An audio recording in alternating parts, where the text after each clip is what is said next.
నమస్తే welcome to Bharati news నేను సంజన ముందుగా హెడ్లైన్స్ జిల్లా వ్యాప్తంగా ఘనంగా ముగిసిన శ్రీదేవి నవరాత్రి ఉత్సవాలు భక్తి శ్రద్ధలతో అమ్మవారి విగ్రహ నిమజ్జన శోభాయాత్రలు బోధన్ బైన్సా పట్టణాల్లో ప్రశాంతంగా ముగిసిన అమ్మవారి శోభాయాత్ర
ఎన్నికల విధుల పట్ల పూర్తి అవగాహన కలిగి ఉండాలని కలెక్టర్ టి వినయ్ కృష్ణారెడ్డి సూచించారు. ఎంపీటీసీ, జెడ్పీటీసీ ఎన్నికల నిర్వహణ కోసం ముందస్తుగానే అన్ని ఏర్పాట్లను పూర్తి చేసుకోవాలని సూచించారు. నియమ నిబంధనలపై పూర్తి అవగాహనను ఏర్పరచుకోవాలన్నారు. ఎన్నికల విధుల పట్ల పరిపూర్ణ అవగాహన కలిగి ఉండాలని, స్థానిక సంస్థల ఎన్నికలను ప్రశాంత వాతావరణంలో సమర్థవంతంగా నిర్వహించాలని కలెక్టర్ టి వినయ్ కృష్ణారెడ్డి సూచించారు. ఎంపీటీసీ, జెడ్పీటీసీ ఎన్నికలకు సంబంధించిన రిటర్నింగ్ అధికారులు, సహాయ రిటర్నింగ్ అధికారులకు సమీకృత జిల్లా కార్యాలయంలో సముదాయ సమావేశ మందిరంలో శనివారం శిక్షణ తరగతులు నిర్వహించారు. నామినేషన్ల స్వీకరణ, పరిశీలన, ఉపసంహరణ, అభ్యర్థుల తుది జాబితా ప్రకటన, పోటీలో ఉన్న అభ్యర్థులకు గుర్తుల కేటాయింపు, ఏజెంట్ల నియామకం, పోస్టల్ బ్యాలెట్ తదితర అంశాలపై మాస్టర్ ట్రైనర్లచే అవగాహన కల్పించారు. ఈ సందర్భంగా కలెక్టర్ మాట్లాడుతూ ఎంపీటీసీ, జెడ్పీటీసీ ఎన్నికల నిర్వహణ కోసం ముందస్తుగానే అన్ని ఏర్పాట్లను పూర్తి చేసుకోవాలని సూచించారు. నియమ నిబంధనలపై పూర్తి అవగాహనను ఏర్పరచుకోవాలని, ఇలాంటి వివాదాలు, తప్పిదాలకు చోటు లేకుండా నిబంధనలను తూచా తప్పకుండా పాటిస్తూ ఎన్నికల విధులను ఎంతో జాగ్రత్తగా, పూర్తి పారదర్శకంగా నిర్వర్తించాలని హితవు పలికారు. స్థానిక సంస్థల ఎన్నికల నిర్వహణలో రిటర్నింగ్ అధికారులు క్రియాశీలక పాత్ర పోషించాల్సి ఉంటుందన్నారు. రాష్ట్ర ఎన్నికల కమిషన్ ప్రకటనను అనుసరిస్తూ ఆర్ఓలు నోటిఫికేషన్ జారీ చేసి ఆ రోజు నుండే ప్రాదేశిక నియోజకవర్గాల స్థానాల ఎన్నిక కోసం నామినేషన్లు స్వీకరించాల్సి ఉంటుందని తెలిపారు. దీనిని దృష్టిలో పెట్టుకుని నామినేషన్ల స్వీకరణ ప్రక్రియకు సంబంధించి నోటిఫికేషన్లో స్పష్టంగా వివరాలను పొందుపరచాలని అన్నారు. నామినేషన్ల స్వీకరణ, స్క్రూటినీ, ఉపసంహరణ ప్రక్రియలను మార్గదర్శకాలకు అనుగుణంగా నిర్వహించాలని, సమయ పాలనను పక్కాగా పాటించాలన్నారు. నామినేషన్లు దాఖలు చేసేందుకు వచ్చే అభ్యర్థులతో పాటు వారి ప్రతిపాదకులు స్థానికులేనా అన్నది ఓటర్ జాబితా ఆధారంగా నిర్ధారణ చేసుకోవాలని సూచించారు. అభ్యర్థి సహా ముగ్గురిని మాత్రమే లోనికి అనుమతించాలని అన్నారు. నామినేషన్ల ఉపసంహరణ కోసం అభ్యర్థులు కాకుండా వారి తరపున ప్రతిపాదకులు వచ్చిన సమయంలో మరిన్ని జాగ్రత్తలు తీసుకోవాలని, ప్రతి అంశాన్ని క్షుణ్ణంగా పరిశీలించిన తర్వాతనే ఉపసంహరణకు అనుమతించాలని కలెక్టర్ సూచించారు. బ్యాలెట్ పేపర్లో అభ్యర్థుల పేర్లను తెలుగు అక్షర క్రమం ఆధారంగా వరుసగా ముద్రించాల్సి ఉంటుందని అన్నారు. అభ్యర్థులు ఎన్ని సెట్ల నామినేషన్లు సమర్పిస్తే అన్ని నామినేషన్ల దరఖాస్తులను తప్పనిసరిగా పరిశీలించాలన్నారు. ఆర్ఓ, ఏఆర్ఓల సందేహాలను నివృత్తి చేసేందుకు వీలుగా జెడ్పీ, సిఇఓ కార్యాలయంలో కూడా హెల్ప్ డెస్క్ ఏర్పాటు చేయాలని కలెక్టర్ ఆదేశించారు. నోటిఫికేషన్ జారీ చేయడానికి ముందే మాక్ నామినేషన్ ప్రక్రియను నిర్వహించుకోవాలని, దీనివల్ల ఎన్నికల నిర్వహణలో తప్పిదాలకు తావు లేకుండా జాగ్రత్త పడవచ్చని హితవు పలికారు. మీరు కానీ మీ సపోర్టింగ్ టీం కానీ ఎయిత్ గురించి ఆలోచించండి. సో నేను ఈ విషయం డీప్గా చెప్పట్లేదు. ఇవాళ 2 ట్రైనింగ్ జరుగుతున్నా కానీ నేను ఇక్కడనే కూర్చోవడంలో నా ఉద్దేశం ఏంటి అని అంటే, కాబట్టి ఎలక్షన్ జరుగుతుంది అని మనము ఫస్ట్ అనుకోవాలి, అలాగే ప్రిపేర్ కావాలి. జెడ్పీటీసీ ఎంపీటీసీ వాళ్ళు కూడా దయచేసి ఎవరు ఈ టీం వర్క్ మాత్రం ఎవరు ఆలోచనని పక్కకు పోనివ్వకండి. ఆ ఆలోచన యాజ్ ఆఫ్ నౌ మనకి ఎలక్షన్ కమిషన్ చెప్పింది, గవర్నమెంట్ షెడ్యూల్ అనౌన్స్ చేసింది, వేరే ఆలోచన ఉండకూడదు. ఓకే, సో అది రాకుండా చూసుకోండి. అది వస్తే ఏమవుతుందంటే ప్రిపేర్డ్నెస్ అనేది పర్ఫెక్ట్గా ఉండదు. ఉండకపోతే మీరు ఆ పర్ఫెక్షన్ సాధించేందుకు టైం ఉండదు. 9 పొద్దున ఏం చేయాలన్నా ఏం కాదండి. మీరు చివరికి రేపు కోఆర్డినేషన్ మీటింగ్ మీ మండల్ లెవెల్ లోపల పెట్టుకొని వీలైనంత వరకు డిస్కస్ చేయండి. ప్రతి టాపిక్ డిస్కస్ చేయండి. మీరు హ్యాండ్ బుక్ దగ్గర పెట్టుకోవాలి. ప్రతి టాపిక్ గురించి ఇన్ డీటెయిల్గా చదవండి. ఫస్ట్ FAQs నుండి వెళ్ళండి. మినిమం నాలెడ్జ్ ఉంటుంది కాబట్టి FAQs రిఫ్రెష్ అయ్యేందుకు ఉపయోగపడతాయి, మెయిన్ డౌట్స్ వస్తాయి. తర్వాత ఈచ్ టాపిక్ ప్రతి ఒక్కరు చదవాల్సింది, చదవకుండా ఉండదు. మీ దగ్గర ఒకసారి నేను చెప్తున్నా, RO is a క్వాసి judicial authority. MPDO చదవకపోతే ఏం కాదు, కానీ RO చదవకపోతే ఇబ్బంది. సో MPDO కానీ తర్వాత సబ్జెక్ట్ వైజ్ డౌట్ వస్తే మీరు కన్సర్న్డ్ మాస్టర్ ట్రైనర్స్ అడగండి. వాళ్ళ పేరు, ఫోన్ నెంబర్ మీకు కమ్యూనికేట్ చేస్తాం. మీరు ఒకళ్ళ అడిగిండ్రు, వేరే వాళ్ళ టాపిక్ అయినా సరే వాళ్ళు మాట్లాడుకొని మీకు చెప్తారు. చెప్పేటప్పుడు నేను మళ్ళీ చెప్తున్నా, మీకు మాస్టర్ ట్రైనర్స్ కూడా మీరు దాన్ని గైడ్ చేయాలి కానీ ఆన్సర్ చెప్పకండి. అంటే పుస్తకంలో ఎక్కడ ఉందో చెప్పండి, ఫలానా తెలుగు బుక్ లోపల ఈ పేజీలో ఉంది, ఇలా రాసి ఉంది, మీరు కూడా ఒకసారి చదువుకోండి అని చెప్పాలి. అందులోకి వచ్చిన డౌట్ అందరికీ కమ్యూనికేట్ చేయాలి. సో మీ దగ్గర ఎవరైనా అడిగింది ఉంటే దానికి సమాధానము ఆన్సర్ చేసే ప్రతి ఒక్కరు గుర్తుపెట్టుకోవాలి. ఏంటి అని అంటే అది అందరికీ కమ్యూనికేట్ చేయాలి. వాళ్ళకి క్లారిఫై చేయడంతో పాటు అందరికి కమ్యూనికేట్ చేస్తే అసలు ఆ ఇష్యూ ఉండి కూడా డౌట్ రాని వాళ్ళు ఉంటారు. సందర్భం ప్రకారం రాకపోవచ్చు, మీ దృష్టికి తీసుకురాకపోవచ్చు మీ టీం. సో ఆ క్లారిఫికేషన్ అనేది వస్తూ ఉంటుంది. సో వీలైతే ఒక మాక్ నామినేషన్ కండక్ట్ చేయాలి. గోదావరి నది తీర ప్రాంతాల రైతుల పంటలు ముంపుకు గురి కావడానికి అధికారుల నిర్లక్ష్యమే కారణమని మాజీ జడ్పీ చైర్మన్ దాదనగారి విఠలరావు అన్నారు. రాష్ట్ర ప్రభుత్వం పంట నష్టపోయిన రైతులకు ఎకరానికి 50,000 రూపాయల చొప్పున నష్టపరిహారం చెల్లించాలని ఆయన డిమాండ్ చేశారు. లేదంటే రైతులు రోడ్లపైకి వస్తారని ఆయన హెచ్చరించారు. నవిపేట్ మండలంలోని పలు గ్రామాలలో ముంపుకు గురైన పంటలను బీఆర్ఎస్ మండల అధ్యక్షుడు నర్సింగ్రావుతో కలిసి జడ్పీ మాజీ చైర్మన్ దాదనగారి విఠలరావు పరిశీలించారు. కోస్లీ, ఎంచా, అల్జాపూర్, నందిగం, బినోలా, నవిపేట్ గ్రామాలలో ఆయన పర్యటించగా అధిక సంఖ్యలో రైతులు తరలివచ్చి ముంపుకు గురైన పంటలను చూపిస్తూ తమ బాధలను, పంట నష్టాన్ని గురించి తెలిపారు. ఈ సందర్భంగా జడ్పీ చైర్మన్ దాదనగారి విఠలరావు మాట్లాడుతూ గోదావరి నది తీర ప్రాంతాల రైతుల పంటలపై అధికారులు వివక్షత చూపించారన్నారు. ఉమ్మడి ఆంధ్రప్రదేశ్ ఆంధ్ర వాళ్ళు వివక్షత చూపిస్తే ప్రస్తుతం తెలంగాణ రాష్ట్రంలో ప్రస్తుత రాష్ట్ర ప్రభుత్వం వివక్షత చూపించడం శోచనీయమని ఆయన తెలిపారు. అధికారులు కావాలని వరద నీటిని ఎక్కువగా వదిలి పంటలు నష్టపోవడానికి కారణమయ్యారని రైతులు ఆరోపిస్తున్నారని ఆయన పేర్కొన్నారు. పంట నష్టంపై తమ పార్టీ రాష్ట్ర అధ్యక్షుడు కేసీఆర్తో పాటు వర్కింగ్ ప్రెసిడెంట్ కేటీఆర్ దృష్టికి తీసుకువెళ్తామన్నారు. పంట నష్టపోయిన రైతులకు ఎకరానికి 50,000 రూపాయల చొప్పున నష్టపరిహారం రాష్ట్ర ప్రభుత్వం చెల్లించాలని ఆయన డిమాండ్ చేశారు. 6 గ్యారెంటీలలో మహిళలకు ఉచిత బస్సు ఒకటి మాత్రమే గ్యారంటీ నడుస్తుందని, మిగతావి అమలుపై ఊసే లేదని ఆయన అన్నారు. ఈ విషయమై రేవంత్ రెడ్డి దృష్టి సారించి ఇప్పుడే నష్టపరిహారం చెల్లిస్తారో లేదా ఎన్నికల కోడ్ తర్వాత చెల్లిస్తారో చెప్పాలని ఆయన అన్నారు. సీఎం రేవంత్ రెడ్డి ప్రభుత్వం అన్ని వర్గాల కార్మికులను, ప్రజలను మోసం చేస్తుందని ఆయన దుయ్యబట్టారు. ఒకవైపు అవుట్సోర్సింగ్ ఉద్యోగులు రెగ్యులర్ చేయాలని రోడ్లపైకి వస్తున్నారని, ఇక పంట నష్టపోయిన రైతులకు నష్టపరిహారం చెల్లించకపోతే రైతులు సైతం రోడ్లపైకి వస్తారని ఆయన తెలిపారు. ఈ కార్యక్రమంలో బీఆర్ఎస్ పార్టీ నాయకులు, ఆయా గ్రామాల రైతులు అధిక సంఖ్యలో పాల్గొన్నారు. గేట్లు వదలడం లేదని యాక్చువల్ ఏంటంటే అధికారులు ఎంత క్యూసెక్ల వాటర్ పైనుంచి వస్తారో అంత వదలాలా, మిగతా బ్యాలెన్స్ ఉంటుంది. కాబట్టి దాంట్లో కూడా మాకు పక్షపాతం చూపిస్తున్నట్టున్నది. గతంలో కూడా మరి ఆంధ్ర తెలంగాణ రానప్పుడు ఆంధ్రలో మాపై పక్షపాతం చూపించినట్టు మళ్ళీ ఇప్పుడు మరి ఖమ్మం మంత్రులు కూడా పక్షపాతం చూపించినట్టు ఇక్కడ రైతులందరూ మరి విమర్శిస్తూ ఉన్నారు. కాబట్టి ఇటువంటి పక్షపాతం లేకుండా అధికారులు నిస్వార్థంగా, రైతులు ఎవరైనా రైతులే కాబట్టి మీరు నిస్వార్థంగా మీ డ్యూటీ మీరు చేస్తూ మరి ముంపునకు ఖచ్చితంగా ఇది కావాలని ముంపున ముంచినట్టు రైతులు ఆరోపిస్తూ ఉన్నారు. ఇక్కడ కోర్సులో మేము డిమాండ్ చేసేది ఏంటంటే మా టీఆర్ఎస్ పార్టీ తరఫున మరి ఖచ్చితంగా ఏదైతే డ్యామేజ్ అయిందో ఈ రైతులకు ఎకరానికి 50,000 ఖచ్చితంగా నష్టపరిహారం ఇవ్వాలని, మరి అది ఇప్పుడు ఇస్తారా, మరి ఎలక్షన్ కోడ్ అంటారా, కోడ్ అయినాక ఇస్తారా, ఖచ్చితంగా ఇవ్వాలని ఇది కూడా మేము మా బీఆర్ఎస్ వర్కింగ్ ప్రెసిడెంట్ కేటీఆర్ దృష్టికి తీసుకెళ్తాం.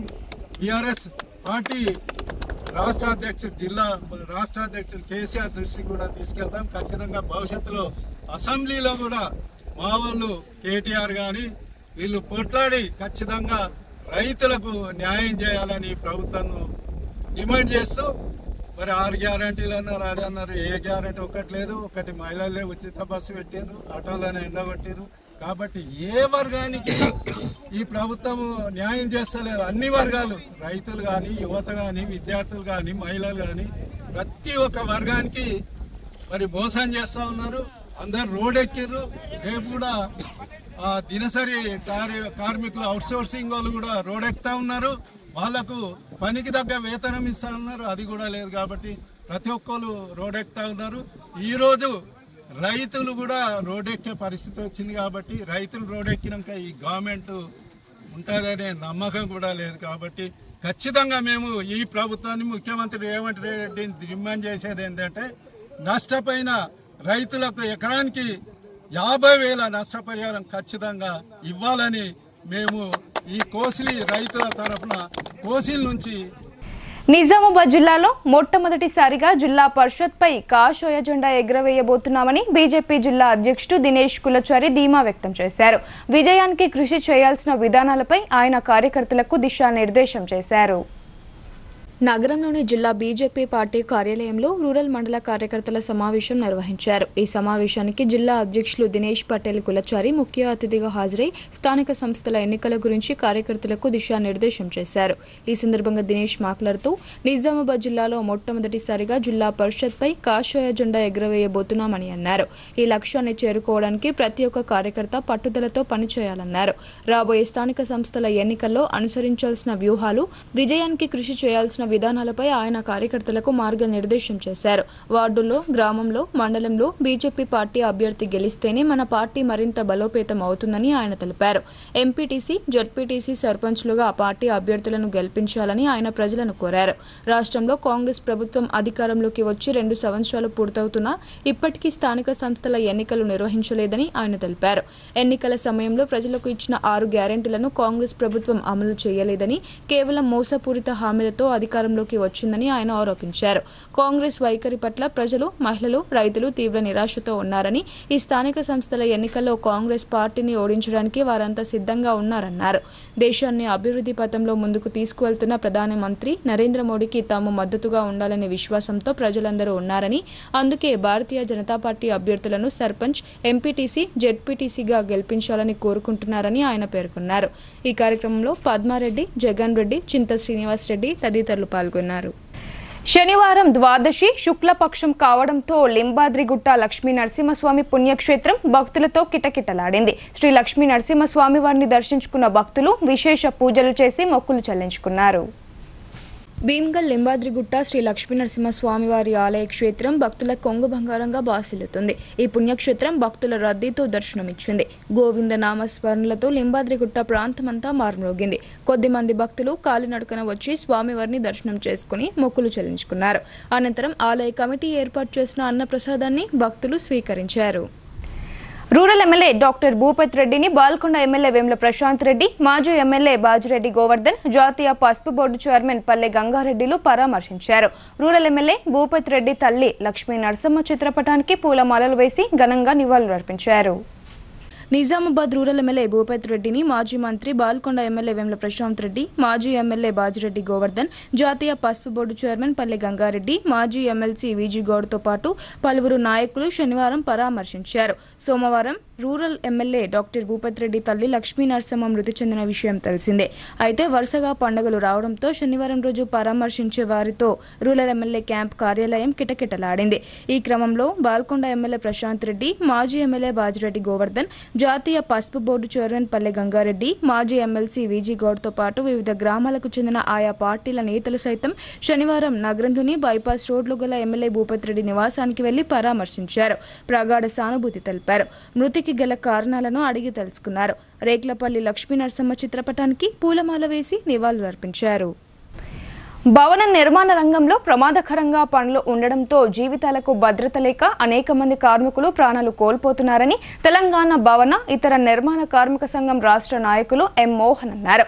ఐఎఫ్టియు లాంటి సంఘాలు సంక్షేమ పథకాలను మెరుగుపరచాలని పోరాడుతుంటే మరో ప్రక్క ప్రభుత్వాలు ప్రైవేట్ కంపెనీలకు అప్పజెప్పడంతో అనేక అనుమానాలకు తావిస్తుందని ఆయన తెలిపారు.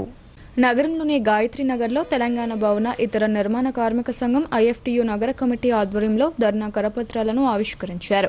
ఈ కార్యక్రమంలో రాష్ట్ర నాయకులు ఎం మోహన్ మాట్లాడుతూ దేశంలో వ్యవసాయ రంగం తర్వాత అత్యధికంగా ఉపాధిని కల్పించేది భవన నిర్మాణ రంగం మాత్రమే అని అన్నారు.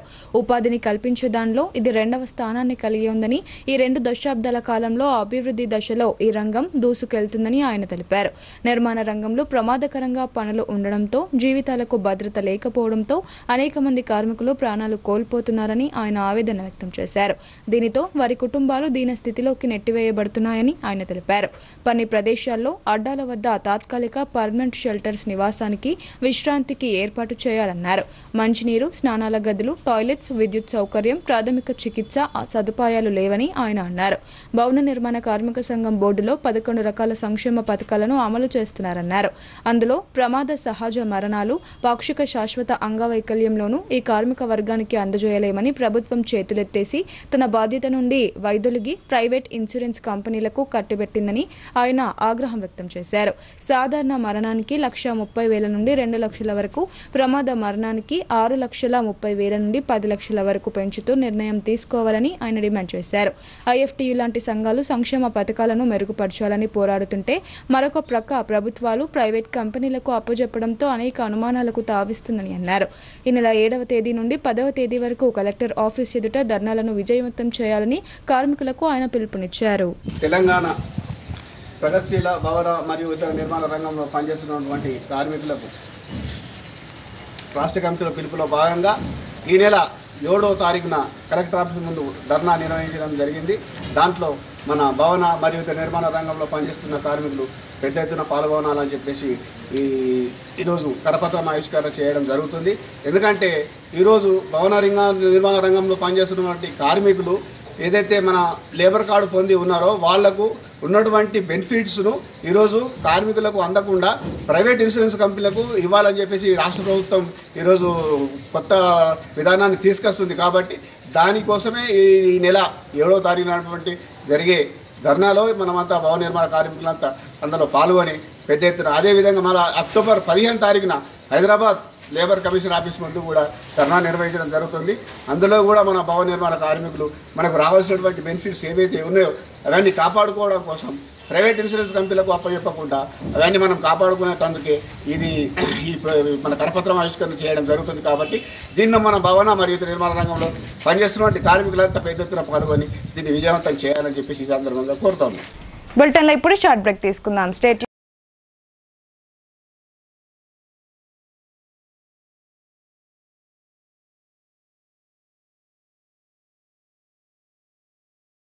మొట్టమొదటిసారిగా అధునాతన పద్ధతిలో నరాల, మానసిక, sex, alcohol, fits treatment, AC intensive care unit ఇప్పుడు మన నిజామాబాద్ లో doctor B Keshavulu MD psychiatry, Osmania గారి ఆధ్వర్యంలో అన్ని సదుపాయాలు గల అత్యాధునిక అతిపెద్ద హాస్పిటల్ ప్రారంభించబడ్డది. గమనిక, ఆధునిక ఏసీ వార్డు, అత్యంత విశాలమైన భవనం, అన్ని నరాల మానసిక సమస్యలకు మరియు ఆల్కహాల్ ను మాన్పించుటకు అడ్మిషన్స్ సౌకర్యం గల తెలంగాణలోనే అతిపెద్ద hospital doctor Keshavulu hospital. Bus stand ఎదురుగా line, Khaleelwadi.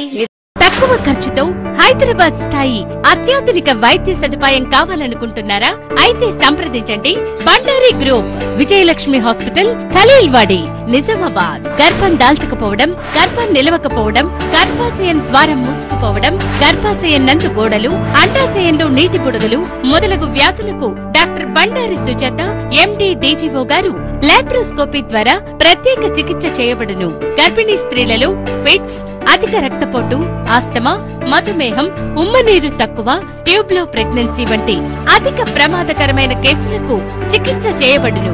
Normal delivery, caesarean section, hysterectomy, tubectomy, laparoscopy, hysteroscopy సౌకర్యం కలదు. పిల్లలు పుట్టకుండా ఆపరేషన్ చేసుకున్న వారికి తిరిగి సంతానం కొరకు సంప్రదించగలరు. అందరికీ అందుబాటులో అన్ని రకాల వైద్య సేవలు కలవు. పరిశుభ్రమైన విశాలమైన గదులు, లిఫ్ట్, అధునాతన ఆపరేషన్ థియేటర్, ల్యాబ్, ఫార్మసీ సౌకర్యం కలదు.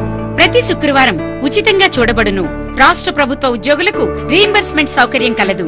సంప్రదించండి doctor Bandari Sujatha, Bandari group, Vijayalakshmi hospital, Rajiv Gandhi auditorium దగ్గర, రెడ్ క్రాస్ బ్లడ్ బ్యాంక్ ఎదురు సందులో, ఖలీల్వాడి. Welcome back. భీమ్గల్ మండలంలో బీఆర్ఎస్ పార్టీకి మరోసారి ఎదురు దెబ్బ తగిలింది. బాబానగర్ గ్రామానికి చెందిన బీఆర్ఎస్ నాయకులు, కార్యకర్తలు కాంగ్రెస్ పార్టీలో చేరారు. సీఎం రేవంత్ రెడ్డి ప్రజా పాలనలో చేపడుతున్న సంక్షేమ పథకాలకు ఆకర్షితులై పార్టీలో చేరినట్లు వారు తెలిపారు. భీమ్గల్ మండలం బాబానగర్ గ్రామానికి చెందిన బీఆర్ఎస్ మాజీ గ్రామ శాఖ అధ్యక్షుడు దర్పల్లి రమేష్, భీమ అనిల్, నితీష్, పెద్దబక్కన్న, ముచ్కూర్ రాజన్న, దినకర్, దర్పల్లి రాజన్న, యాదగిరి, రాజేశ్వర్, పెద్దన్న, బావన్న, ఎర్రన్న, మల్కన్నలు శనివారం రోజు బాల్కొండ నియోజకవర్గ కాంగ్రెస్ పార్టీ ఇన్ఛార్జ్ ముత్యాల సునీల్ కుమార్ సమక్షంలో కాంగ్రెస్ పార్టీలో చేరారు. వారందరికీ పార్టీ కండువాలు కప్పి సాదరంగా ఆహ్వానించారు. ఈ సందర్భంగా సునీల్ రెడ్డి మాట్లాడుతూ ముఖ్యమంత్రి రేవంత్ రెడ్డి ప్రజా పాలనకు ఆకర్షితులై కాంగ్రెస్ ప్రజా ప్రభుత్వం చేపడుతున్న అనేక సంక్షేమ పథకాలు మరియు రాష్ట్ర అభ్యున్నతికి కృషి చేస్తున్న రేవంత్ రెడ్డికి అండగా ఉండడానికి కాంగ్రెస్ పార్టీలో చేరిన వారికి హృదయపూర్వక ఆహ్వానం పలికారు. వారితో పాటు మరో 25 మందికి కాంగ్రెస్ పార్టీలో చేరడం జరిగింది. ఈ కార్యక్రమంలో మండల కాంగ్రెస్ పార్టీ అధ్యక్షుడు బుద్రేస్వామి, కన్నె సురేందర్, లిబాద్రి, గ్రామ కాంగ్రెస్ నాయకులు తదితరులు పాల్గొన్నారు. ఇందిరమ్మ ఇళ్ల నిర్మాణాలు వేగవంతంగా జరిగేలా చొరవ చూపాలని సంబంధిత అధికారులకు జిల్లా కలెక్టర్ టి వినయ్ కృష్ణారెడ్డి సూచించారు. దుబ్బా ప్రాంతంలోని అభయహస్తం కాలనీలో ప్రభుత్వ అసైన్డ్ భూమిని సర్వే జరిపి హద్దులను నిర్మించాలని రెవెన్యూ, మున్సిపల్ అధికారులను జిల్లా కలెక్టర్ ఆదేశించారు. జిల్లా కేంద్రంలోని దుబ్బా ప్రాంతంలో ఇందిరమ్మ ఇళ్ల నిర్మాణాలను జిల్లా కలెక్టర్ వినయ్ కృష్ణారెడ్డి పరిశీలించారు. పనులను వేగవంతం చేయించాలని కలెక్టర్ అధికారులను ఆదేశించారు. జిల్లా కేంద్రంలోని దుబ్బా ప్రాంతంలో ఇందిరమ్మ ఇళ్ల నిర్మాణాలను క్షేత్రస్థాయిలో పరిశీలించారు. పునాది దశ వరకు నిర్మాణ పనులు పూర్తి చేసుకున్న లబ్ధిదారులను కలిసి వారికి మొదటి విడత బిల్లు మంజూరైందా అని ఆరా తీశారు. ఇంకా నిర్మాణ పనులు ప్రారంభించిన లబ్ధిదారులతో భేటీ అయ్యి పనులు ఎందుకు ప్రారంభించలేదని కారణాలు అడిగి తెలుసుకున్నారు. ఈ సందర్భంగా జిల్లా కలెక్టర్ వినయ్ కృష్ణారెడ్డి మాట్లాడుతూ ఇందిరమ్మ ఇళ్ల నిర్మాణాలు వేగంగా జరిగేలా చొరవ చూపాలని కలెక్టర్ అధికారులకు సూచించారు. లబ్ధిదారుల ఎంపిక, మంజూరీ ప్రక్రియలలో జాప్యానికి తావు లేకుండా చూడాలన్నారు. గ్రామీణ ప్రాంతాల్లో ఇల్లు నిర్మించుకునేందుకు అనేక మంది ఆసక్తి చూపుతున్నప్పటికీ పట్టణ ప్రాంతాల్లో సైతం ఇందిరమ్మ ఇళ్లను అందించాలనే ప్రభుత్వ సంకల్పం మేరకు మున్సిపాలిటీల పరిధిలో కూడా ఇళ్లను మంజూరు చేయడం జరిగిందని ఆయన తెలిపారు. దీన్ని దృష్టిలో పెట్టుకుని మంజూరీలు తెలుపబడిన వారందరూ ఇందిరమ్మ ఇల్లు కట్టుకునేలా ప్రోత్సహించాలని, అవసరమైతే ఇందిరమ్మ కమిటీ సభ్యుల సహకారం తీసుకోవాలని కలెక్టర్ సూచించారు. ఇల్లు నిర్మించుకునే ఆర్థిక స్తోమత లేని లబ్ధిదారులకు మెప్మా ఆధ్వర్యంలో బ్యాంకు లింకేజ్ కింద రుణం అందించేలా చొరవ చూపాలని తెలిపారు. ఇందిరమ్మ ఇళ్ల నిర్మాణాల ప్రగతిని నిరంతరం పర్యవేక్షణ జరపాలని సూచించారు. ఇళ్ల నిర్మాణాలకు ఏమైనా ఇబ్బందులు ఉంటే వాటిని పరిష్కరించుకుంటూ ముందుకెళ్లాలని, నిర్ణీత లక్ష్యానికి అనుగుణంగా పూర్తి స్థాయిలో ఇళ్ల నిర్మాణాలు జరిగేలా కృషి చేయాలని కలెక్టర్ ఆదేశించారు. ప్రభుత్వ నిబంధనల మేరకు 400 చదరపు అడుగులకు తక్కువ కాకుండా 600 చదరపు అడుగులకు మించకుండా ఇందిరమ్మ ఇళ్ల నిర్మాణాలు చేపట్టేలా లబ్ధిదారులకు అవగాహన కల్పించాలని ఆయన సూచించారు. మోస్టాలో శ్రీదేవి శరణ్ నవరాత్రి ఉత్సవాలను భక్తి శ్రద్ధలతో జరుపుకున్నారు. దసరా ఉత్సవాలు ముగియడంతో శనివారం దుర్గామాత ప్రతిమలను బాసర గోదావరి నదిలో నిమజ్జనానికి తరలించారు. మోస్టా మండల కేంద్రంలో నవరాత్రుల్లో వివిధ రూపాల్లో పూజలు అందుకున్న అమ్మవారి విగ్రహాలకు శనివారం శోభాయాత్ర నిర్వహించారు. ఈ శోభాయాత్ర గ్రామంలోని ప్రధాన వీధుల గుండా సాగగా మహిళలు మంగళ హారతులతో స్వాగతం పలికి మొక్కులు చెల్లించుకున్నారు. యువతీ యువకులు, చిన్నారులు మాలాధారణ చేసిన భక్తులు సాంప్రదాయ నృత్యాలతో శోభాయాత్ర నిర్వహించారు. బాసర గోదావరి నదిలో దుర్గామాత విగ్రహాలను నిమజ్జనానికి తరలించారు. ఈ కార్యక్రమంలో గ్రామ పెద్దలు, యువతీ యువకులు, భక్తులు, నిర్వాహకులు తదితరులు పాల్గొన్నారు. పంచాయతీ ఎన్నికల షెడ్యూల్ విడుదలవడంతో జిల్లా అధికార యంత్రాంగం ఏర్పాట్లను చురుగ్గా చేస్తుంది. ఎన్నికల నిర్వహణ ఖర్చులకు 5,70,00,000 రూపాయలు రాష్ట్ర ప్రభుత్వం విడుదల చేసింది. నిజామాబాద్ జిల్లాలో పంచాయతీ ఎన్నికల షెడ్యూల్ విడుదల కావడంతో జిల్లా అధికార యంత్రాంగం ఏర్పాట్లను చురుగ్గా చేస్తుంది. ఇప్పటికే వార్డుల వారి ఓటర్ల తుది జాబితా ప్రకటించగా గ్రామాల్లోని పోలింగ్ కేంద్రాల్లో వసతుల కల్పనపై దృష్టి సారించింది. అధికారులు పోలింగ్ సిబ్బంది శిక్షణకు చర్యలు చేపడుతున్నారు. ఈ తరుణంలో ఎన్నికల నిర్వహణకు రాష్ట్ర ప్రభుత్వం బడ్జెట్ విడుదల చేసింది. 2-3 విడతల్లో జరిగే ఎన్నికల నిర్వహణకు 5,70,00,000 రూపాయలు మంజూరయ్యాయి. ఆయా నిధులను మండలాల వారీగా ఎంపీడీఓల ఖాతాల్లోకి జమ చేస్తారు. ఎన్నికల విధుల నిర్వహణ, పోలింగ్ సిబ్బంది శిక్షణ, వాహనాలకు, ఇతర అవసరాలకు ఈ మొత్తాన్ని ఖర్చు చేసుకోవచ్చు. త్వరలోనే మిగతా బడ్జెట్ కూడా కేటాయిస్తారని సమాచారం. బోధన్లో శ్రీ దుర్గాదేవి శరన్నవరాత్రి ఉత్సవాలు భక్తి శ్రద్ధలతో అంగరంగ వైభవంగా ముగిశాయి. సార్వజనిక ఉత్సవ కమిటీ దుర్గామాత విగ్రహానికి శోభాయాత్ర నిర్వహించగా ఏసీపీ శ్రీనివాస్ బందోబస్తును స్వయంగా పర్యవేక్షించారు. బోధన్ పట్టణంలో సార్వజనిక కమిటీ ఆధ్వర్యంలో శివాలయం నుండి మొదలైన అమ్మవారి శోభాయాత్ర కనుల పండువగా సాగింది. పెగడపల్లి, చిన్న మావంది మధ్యలగుల వాగు వరకు శోభాయాత్ర సాగింది. అనంతరం అమ్మవారికి హారతి ఇచ్చి వాగులో నిమజ్జనం చేశారు. ఈ కార్యక్రమం ప్రశాంతంగా ముగిసింది. ఏసీపీ శ్రీనివాస్, సిఐ విజయ్ బాబు, స్థానిక తహసీల్దార్ విఠల్, ఎస్ఐ మచ్చేందర్ రెడ్డి, ఏఈ నాయని కృష్ణ వాగు వద్ద నిమజ్జనం ఏర్పాట్లను పర్యవేక్షించారు. భక్తులు భక్తి శ్రద్ధలతో తెల్లవారుజామున వరకు నిమజ్జన కార్యక్రమం కొనసాగించారు. దుర్గామాత విగ్రహాల శోభాయాత్ర నిమజ్జన కార్యక్రమాలు అంగరంగ వైభవంగా కొనసాగాయి. శోభాయాత్రలో నృత్యాలు, కోలాటాలు చేస్తూ అంబే జగదంబే అని నామస్మరణతో శోభాయాత్ర వెళ్లే దారులు మారుమ్రోగాయి. జిల్లా వ్యాప్తంగా దేవి శరన్నవరాత్రులు, దసరా పండుగ ముగిసిన తర్వాత రోజు దుర్గామాత విగ్రహాల శోభాయాత్రను ఘనంగా నిర్వహించి నిమజ్జనం చేశారు. దుర్గామాత మండపాల నుండి శోభాయాత్రగా బయలుదేరగా శోభాయాత్రలో మహిళలు మంగళహారతులతో, చిన్నారులు, యువతులు కోలాటాలు ఆడుతూ, పాటలు పాడుతూ, నృత్యాలు చేస్తూ అందరినీ అలరించారు. శోభాయాత్రలో అంబే జగదంబే అనే నామస్మరణ శోభాయాత్ర వెళ్లే ప్రధాన దారులలో మారుమ్రోగింది. ప్రశాంత వాతావరణంలో శోభాయాత్రలు ఘనంగా నిర్వహించి బాసరా వరకు వెళ్లి బాసర బ్రిడ్జిపై దుర్గామాత విగ్రహాలకు పూజలు నిర్వహించి గోదావరి నదిలో దుర్గామాత విగ్రహాలను నిమజ్జనం చేశారు. జిల్లా అధికార యంత్రాంగం నిమజ్జనానికి ఎలాంటి ఇబ్బందులు కలగకుండా పలు చోట్ల ఏర్పాట్లు చేశారు. ప్రశాంత వాతావరణంలో శాంతియుతంగా దుర్గామాత విగ్రహాల నిమజ్జనం జరగడంతో అధికార యంత్రాంగం అంతా ఊపిరి పీల్చుకుంది. బైన్సా పట్టణంలో సీసీ కెమెరాలు, పోలీస్ బందోబస్తు మధ్య ప్రశాంత వాతావరణంలో దుర్గాదేవి శోభాయాత్ర కొనసాగింది. దుర్గాదేవి విగ్రహాలను పండగ వాతావరణంలో నిమజ్జనం చేశారు. నిర్మల్ జిల్లా బైన్సా పట్టణంలో జిల్లా ఎస్పీ జానకి షర్మిల, బైన్సా పట్టణ ఏఎస్పీ అవినాష్ కుమార్ ఆధ్వర్యంలో దుర్గాదేవి నిమజ్జనం శాంతియుతంగా కొనసాగింది. ఈ సందర్భంగా జిల్లా ఎస్పీ జానకి షర్మిల మాట్లాడుతూ దుర్గాదేవి నిమజ్జన శోభాయాత్ర సందర్భంగా ఎలాంటి అవాంఛనీయ సంఘటనలు చోటు చేసుకోకుండా సుమారు 300 మంది పోలీసులతో భారీ బందోబస్తు ఏర్పాటు చేశామని చెప్పారు. బైన్సా పట్టణం మొత్తం పోలీస్ నిఘా నీడలో ఉందని, కంట్రోల్ రూమ్ నుండి సీసీ కెమెరాల ద్వారా నిరంతర నిఘా ఉంచామని ఆమె తెలిపారు. అదేవిధంగా డ్రోన్ కెమెరాతో పర్యవేక్షణ చేయడం జరిగిందన్నారు. యువకులందరూ ఉత్సాహంగా, శాంతియుతంగా ఒక పండగ వాతావరణంలో దుర్గాదేవి విగ్రహాల నిమజ్జన కార్యక్రమం కొనసాగిందని ఎస్పీ తెలిపారు.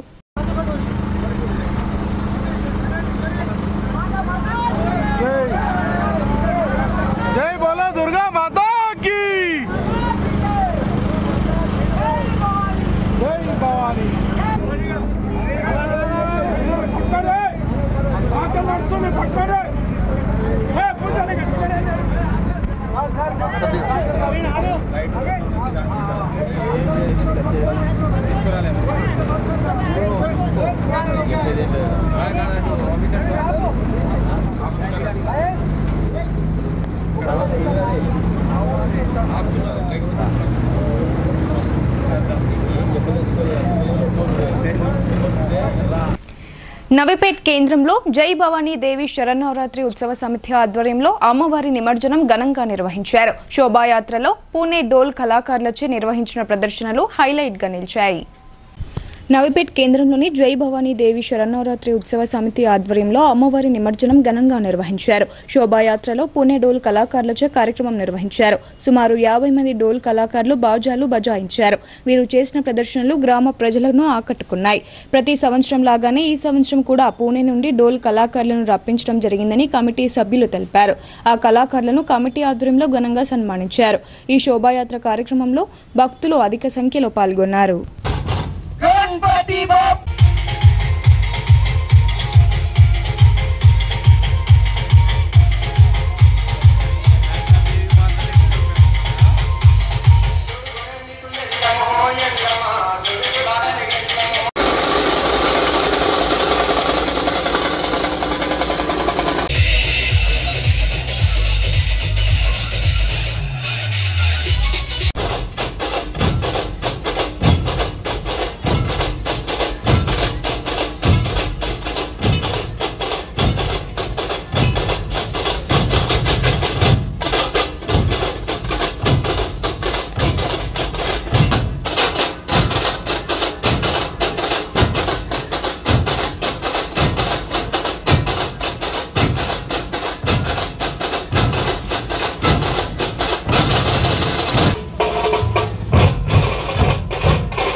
ఇప్పుడు కొన్ని సంక్షిప్త వార్తలు చూద్దాం.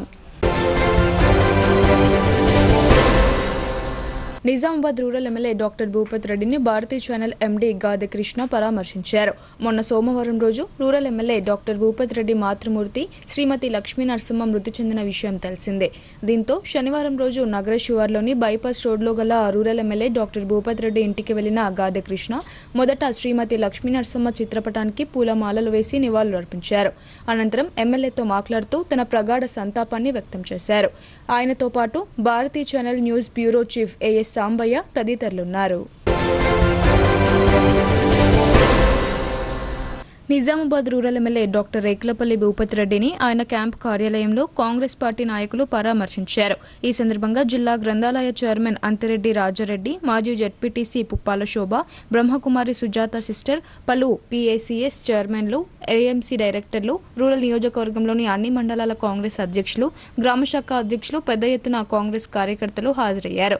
అందరూ కలిసి ఎమ్మెల్యే తల్లి రేకులపల్లి లక్ష్మీ నరసింహ చిత్రపటానికి పూలమాలలు వేసి నివాళులర్పించారు.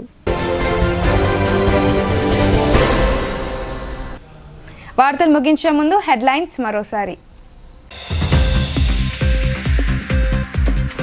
జిల్లా వ్యాప్తంగా ఘనంగా ముగిసిన శ్రీదేవి నవరాత్రి ఉత్సవాలు. భక్తి శ్రద్ధలతో అమ్మవారి విగ్రహ నిమజ్జన శోభాయాత్రలు. బోధన్, బైన్సా పట్టణాల్లో ప్రశాంతంగా ముగిసిన అమ్మవారి శోభ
ఇవి బులెటిన్ అప్డేట్స్. తిరిగి ప్రసారమే వార్తల్లో మళ్ళీ కలుద్దాం. అంతవరకు చూస్తూనే ఉండండి మీ భారతీ న్యూస్.